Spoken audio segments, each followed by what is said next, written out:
Roedd dau yn hyn fachgen bach tawel yn dene a chydig yn wan.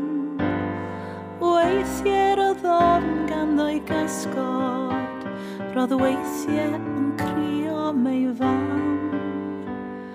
Ond lawr yng ngwaelodion ei boced, roedd ganddo fotwm bach cudd, a phan fyddai dau yn ei wasgu fe ai o'r boi gwana i'r cryfan y byd.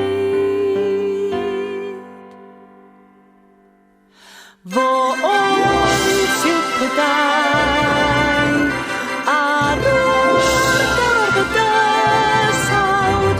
Fo oedd Siwpar Dai, dyma fo, ma fo'n dod yma Siwpar Dai.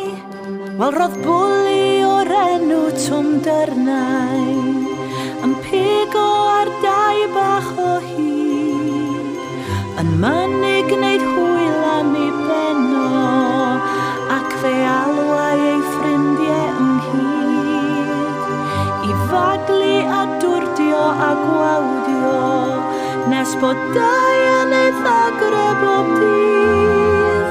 Ond fe wasgodd un diwrnod y botwm bach hynod a gadwain ei boced ynghyd. A fo oedd Siwpar Dai ar o'r gawr bydysawd. Fo oedd Siwpar Dai, dyma fo, ma fo'n dod yma Siwpar Dai. Fe gydiodd yng ngholer Twm Dyrnau a'i daflu fel pêl drwy y nen.